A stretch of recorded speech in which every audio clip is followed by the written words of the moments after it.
പറയുമ്പോൾ വലിയ ഭീകരവാദ വിരുദ്ധനൊക്കെയാണ് American president Donald Trump.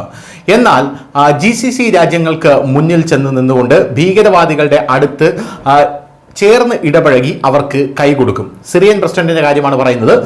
Syrian president കുറച്ച് നാളുകൾക്ക് മുമ്പ് വരെ അമേരിക്കൻ പ്രസിഡന്റിന്റെ നോട്ടപ്പുള്ളിയായിരുന്നു. $14 മില്യൺ തലയ്ക്ക് വിലയിട്ടുള്ള ഭീകരവാദിയായിരുന്നു. എന്നാൽ മുഹമ്മദ് അൽ ജലാനി ഇപ്പോൾ അമേരിക്കൻ പ്രസിഡന്റ് ഡൊണാൾഡ് ട്രംപിന്റെ അടുത്ത ചങ്ങാതിയാണ്. സിറിയയിൽ ഭരണമാറ്റം നടന്നതുകൊണ്ട് ഇപ്പോഴിതാ മറ്റൊരു സുപ്രധാനമായിട്ടുള്ള റിപ്പോർട്ട് പുറത്തു വന്നിരിക്കുന്നു. പാകിസ്ഥാനിലെ ലഷ്കർ-ഇ-തയ്യബയുടെ പരിശീലന ക്യാമ്പിൽ പങ്കെടുക്കുകയും കശ്മീരിൽ നടന്ന ഭീകരവാദ പ്രവർത്തനങ്ങളിൽ ഏർപ്പെട്ടതായും ആരോപിക്കപ്പെടുന്ന US-ൽ നിന്നുള്ള 2 പേരെ വൈറ്റ് ഹൗസ് ഉപദേശക സമിതിയിലേക്ക് ട്രംപ് ഭരണകൂടം നിയമിച്ചിരിക്കുന്നു എന്ന സുപ്രധാന റിപ്പോർട്ടുകളാണ് ഇപ്പോൾ പുറത്തു വരുന്നത്.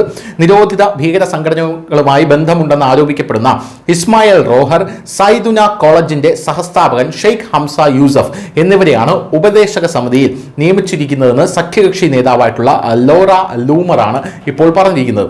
US പൗരന്മാരെ ലക്ഷ്യമിട്ടുള്ള ഭീകരവാദ പ്രവർത്തനങ്ങൾ നടത്തി എന്നുള്ള റോയറിന്റെ 2004 വന്ന കുറ്റകൃത്യത്തിന് US കോടതി തന്നെ അയാളെ കുറ്റക്കാരനാണ് കണ്ടെത്തുകയും 20 വർഷം തടവിന് ശിക്ഷിക്കുകയും ചെയ്തിരുന്നു. FBI അന്വേഷണത്തിൽ അൽ ഖ്വയ്ദയ്ക്കും ലഷ്കറിനും റോയർ സഹായം നൽകിയതായിട്ടും കൃത്യമായിട്ടുള്ള തെളിവുകളോടുകൂടിയുള്ള കണ്ടെത്തലുകളുണ്ട്. തുടർന്ന് ഇതുമായി ബന്ധപ്പെട്ട കുറ്റങ്ങൾ ചുമത്തുകയും ഇയാൾക്കെതിരെ ചെയ്തിരുന്നു.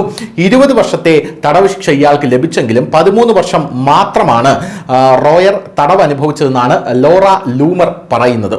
എന്തുതന്നെയായിരുന്നാലും ഡൊണാൾഡ് ട്രംപിന്റെ ഈ ചെയ്തി വലിയ രീതിയിലുള്ള വിമർശനങ്ങൾക്ക് അമേരിക്കയിൽ തന്നെ കാരണമായിട്ടുണ്ട്. പറയുന്നതൊന്ന്, എന്നാൽ പ്രവർത്തിക്കുന്നത് വേറൊന്ന്. ഭീകരവാദ സംഘടനകളെ ഞങ്ങൾ എതിർക്കുന്നുവെന്നും ടെററിസത്തെ പൂർണ്ണമായും ഉന്മൂലനം ചെയ്യുക എന്നുള്ള ആപ്തവാക്യമാണ് തനിക്കുള്ളതെന്നുമാണ് ഡൊണാൾഡ് ട്രംപ് പറയുന്നതെങ്കിലും ഭീകരവാദികളുടെ കളിത്തോഴനായി മാറുകയാണ് ഡൊണാൾഡ് ട്രംപ് എന്ന് പറയുന്ന അമേരിക്കയുടെ നേതാവ്. നമുക്കറിയാം, നമ്മളെ ആക്രമിക്കാനായി പാകിസ്ഥാൻ തുനിഞ്ഞപ്പോൾ പാകിസ്ഥാന് ഡ്രോണുകൾ സംഭാവന ചെയ്തത് തുർക്കിയാണ്.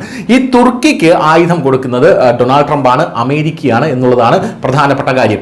ഇന്ത്യയോട് ചേർന്ന് നിൽക്കുന്നു, ഇന്ത്യയുമായി വലിയ രീതിയിലുള്ള സഹകരണം വർദ്ധിപ്പിക്കും, ഇന്ത്യ ആരെങ്കിലും തൊട്ടാൽ ഞാൻ തൊടുന്നവരുടെ കൈവെട്ടും എന്നൊക്കെ ഡൊണാൾഡ് ട്രംപ് പറയുമെങ്കിലും പാകിസ്ഥാനും ഇന്ത്യയും തമ്മിലുള്ള ക്ലാഷ് വന്നപ്പോൾ പാകിസ്ഥാനും ഇന്ത്യയും എനിക്ക് ഒരുപോലെയാണ് എന്ന പ്രസ്താവനയാണ് ഡൊണാൾഡ് ട്രംപ് നടത്തിയത് എന്നുള്ള കാര്യവും നമ്മൾ ഈ അവസരത്തിൽ എടുത്തു പറയേണ്ടതാണ്. News desk, news India Malayalam.